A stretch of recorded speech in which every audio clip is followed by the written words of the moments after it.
So for those who don't know, I used to do a series on YouTube back on my main channel called The Hammer Bros. This was a series that was meant to be entertaining for the viewers, and this was back when my YouTube channel was rebranded to The Deviant4, which inevitably was changed back because the group just wasn't working out. But apparently back when my channel was still small, we were actually openly challenged by another group of people. And this group is called the Greatsword Gang. Unfortunately, we never actually saw this open challenge by this group. This video was posted back in October 3rd of 2020. That was back when my channel had about 9,000 subscribers. And also, unfortunately, the Hammer Bros are no longer a thing. So if you're watching this, Flub Muffins, I am sorry, and we were never able to accept your open challenge. So I'm gonna critique your video as a way to accept that challenge. Now, the reason I'm critiquing this video is because I recently went through a change on my main channel where I unlisted hundreds of videos that were ranking in search, but I felt were attracting the wrong audience, and that sadly included the Hammer Bros series. I've learned in the past month about retention and how important it is to keep your viewers engaged. I'll actually show you a couple of graphs on screen right now. Now, as you can see, there's a huge difference, and it's because of this I feel that I can critique these guys. Now, I hope the creators of this video don't mind that I critique their video, but they openly challenged me, so I'm gonna do it.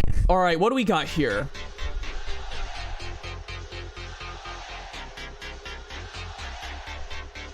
Wait a second, is this an intro? This intro is about 16 seconds in, 30 seconds in, 50 seconds in. The music's a bop, but I gotta say, we're about 1 minute in, and we're not even in the meat of the content quite yet. Now, what I've learned recently is that intro stingers and animated intros with little to no commentary drop the retention straight away. If the intro is too long, people are gonna do one of two things. One, they're actually gonna skip that part of the video just to get to the actual content, and two, they'll just click off because it's about getting the hook in for the viewer. You want the viewer to get engaged right away. They have a really long intro going here, which isn't really helping their retention. Ooh, Bolt Reaver. Okay, this intro is well over a minute and a half. Let's keep playing and see what else I can roast about the video.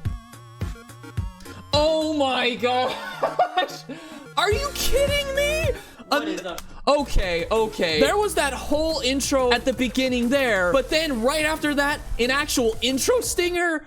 Bruh, come on, man. What's up, guys? Welcome back to Flub Muffins. Today we are going to be playing some Monster Hunter Generations Ultimate. Except we are forming the most powerful group. Let me actually we turn this up a little bit. Greatsword Gang. Greatsword Gang! I took some heavy inspiration from the Deviant4's Hammer Bros series. Yay, shout out.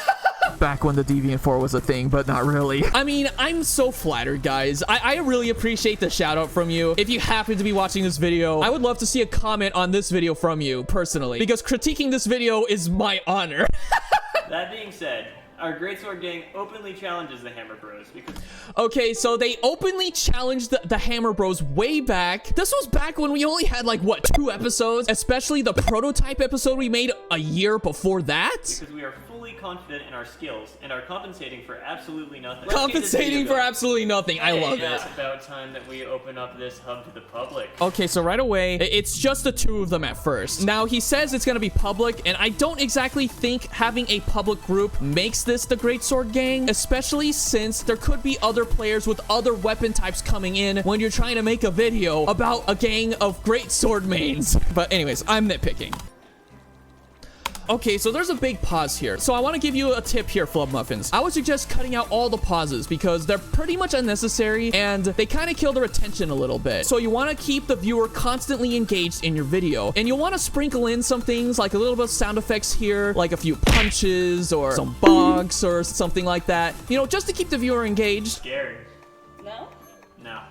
Okay, so there was a no right here, and then there's the no right there. And another thing I would do is increase the size of the text so that it's more visible, because for a second there, I didn't actually notice the white text until like a split second later. Greatsword Gang. Greatsword Gang. What I'm noticing in this video so far is that there's not a whole lot of cuts going on. Now, of course, I do understand these guys. Back then, I wasn't that great at editing either. But at this point, even at the start of this, the content starts to get a little stagnant. So you want to throw something in here, add some J-cuts, as well as sprinkle in some sound effects as well, like I mentioned earlier. I've got my dragon heart up. I'll save you. Dragon heart. You see, this is stuff that I actually kind of found funny. You want to keep all the good parts in. Oh! Oh! that I just traded blows with him. Now, whenever there's a moment that's satisfying, I would zoom in on what exactly it is that was satisfying. Because right here, I didn't exactly see what was going on when you guys were reacting to this. I'm no longer fine. You see, I like the inclusion of the text here. There probably doesn't need to be sound effects for moments like those, because if you tried to add some sound effects, viewers could probably find it hard to hear what you're saying if there's a sound effect playing over. Because one thing I've noticed is that the audio for this is a little on the low side for the voices. So that's something you would want to work on. Oh, I might cart. I might Oh, cart. don't cart. That's embarrassing. I might cart. I might cart. You Oh, see, he's coming. okay. So there's a moment here where Sothis is at a moment where they're like, I'm gonna cart. In my opinion, there should be moments where you zoom in on the person, zoom in on their health and the status that they're inflicted with. See you later.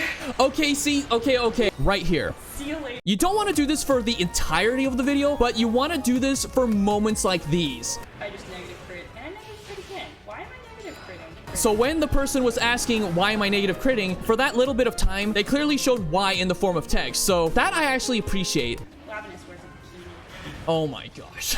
That was a clutch Valor dodge. I'm saving that. Now, unfortunately, that clutch Valor dodge that's the person saved wasn't included here. So, Flood Muffins, what you could have done is you could have had Sothis send you that clip, and you could have put that in as B-roll to show exactly what happened, as Sothis is talking about that clutch Valor sheath. So, it's at this point where most people are likely going to skip the in-between. So, I'm sorry, but I'm gonna have to do that for the sake of this video and for the sake of this critique. This just goes to show that there are some parts that fans don't exactly care about. This is just an example that I'm giving you. Okay, so at this point, the content is getting a bit stagnant. I actually haven't talked much until just now, but wait, what was that?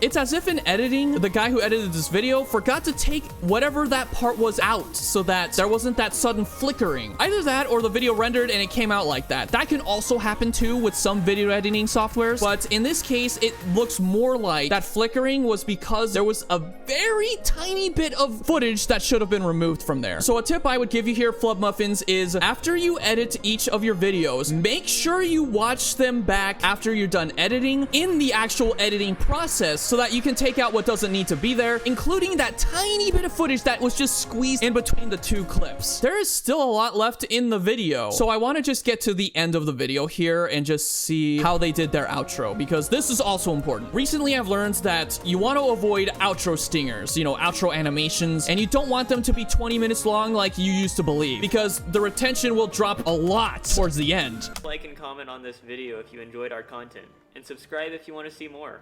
Also, if you want to, reach out to the Defiant 4 and let them know that their Hammer Bros have been challenged. There's some things that they got a little bit right here. The call to action they did at the end of the video and not at the beginning. They shouted me out at the end of the video, even though they shouted me out at the beginning, which is still fine, but let's see how they actually ended it. Great Sword Gang! Okay, alright. You actually ended the video not horrible. Now, I will say one more thing. In future videos, if you ever do come back, if you really want to keep the retention of the whole video, I would say try to end the video a little bit earlier than you did so that there isn't a huge waterfall at the end of your retention. Now, to give you an example of what I mean, if you guys would like to see another video from this channel, click on this video next.